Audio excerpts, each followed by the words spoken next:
હર હર મહાદેવ. શ્રાવણના પવિત્ર મહિનામાં ભોલેનાથના દર્શન કરવાનો લાભ કંઈક અલગ જ હોય છે. આમ તો મહાદેવ હિમાલયના શિખરે કૈલાસ પર્વત પર બિરાજમાન હોય છે, પણ શિવ તો અનંત છે અને એમની જોખી તો પૃથ્વીના દરેક ખૂણે આપણને અલગ અલગ સ્વરૂપે જોવા મળે છે.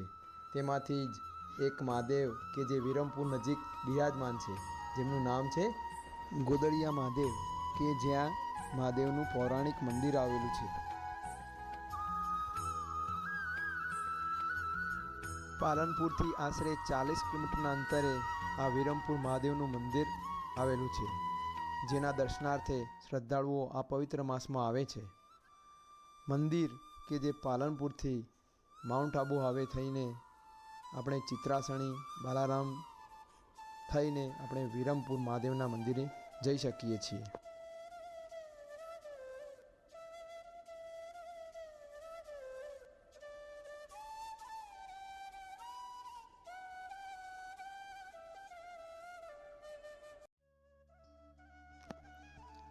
આપ જોઈ રહ્યા છો એ પ્રમાણે રસ્તો વિરમપુર ગામે જાય છે અને ત્યાંથી આગળ અંબાજી રોડ પર 1 કિલોમીટર દૂર ડાબે વળી જવાથી આ શાંત અને એકાંતવાળી જગ્યા કે જ્યાં મહાદેવ બિરાજેલ છે તે જગ્યાએ આપણે પહોંચી જઈએ છીએ.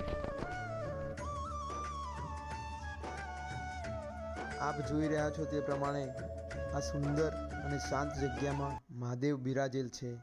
સાથે સાથે અહીં ડુંગરપુરી મહારાજ અને વિરમપુરી મહારાજની ધૂણી પણ આવેલ છે, જેના દર્શન કરીને શ્રદ્ધાળુઓ ધન્યતા અનુભવે છે. બહુ જ શાંત એવી આ જગ્યા પર શ્રદ્ધાળુઓ દર્શનાર્થે આવે છે ત્યારે ત્યાં બિરાજમાન ગણપતિ દાદા, હનુમાન દાદા અને ગોગાજી મહારાજના પણ દર્શન કરે છે. મહાદેવના આ મંદિરની કોતરણી ખૂબ જ સુંદર છે અને મહાદેવનું શિવલિંગ બહુ જ મોટું અને આકર્ષક લાગે છે. શ્રાવણના પવિત્ર મહિનામાં મહાદેવને બીલીપત્ર ચડે છે અને અહીં સતત મહાદેવના ભોલેનાથના જાપ થાય છે. આપ જોઈ રહ્યા છો તે પ્રમાણે આ સુંદર અને શાંત જગ્યામાં મહાદેવ બિરાજેલ છે. ડુંગરપુરી મહારાજની ધૂણી અને વિરમપુરી મહારાજની ધૂણી ખાતે મહાદેવપુરી મહારાજ આશરે છેલ્લા 12 વર્ષથી જપ કરે છે અને પૂજા કરે છે. આ મંદિરે અને ધૂણી વિશેની માહિતી મહારાજ જોડેથી લીધી, જે આપ મહારાજના મુખે સાંભળો. આપણી સાથે આ વિરમપુરની ધૂણીના મહારાજ છે. આપણે એમના આ જગ્યા વિશેની એમની માહિતી મેળવશું.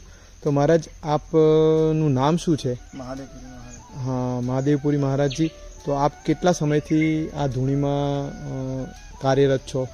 હું અહીંયા મને 12 વર્ષ થઈ ગયા. 12 વર્ષથી આપ અહીંયા છો.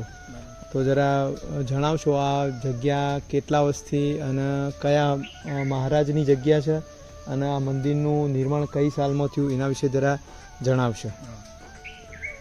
આપણે અહીંયા ડુંગરપુરી બાપજીની ધૂણી છે, પ્રખ્યાત છે. ઠેઠથી જ આપણે ડુંગરપુરી બાપજી અહીંયા 3 ધૂણા તપ કરેલા છે.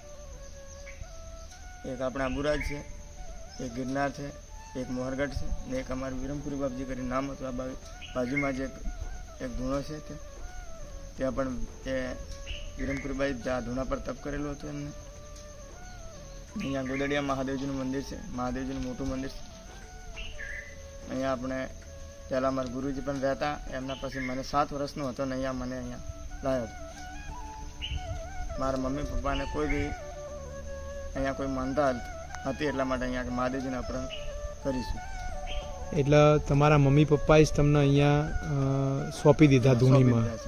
બરોબર. અને આ મહાદેવજીનું મંદિર છે, કયું મંદિર છે? ગોદડિયા મહાદેવ મંદિર છે.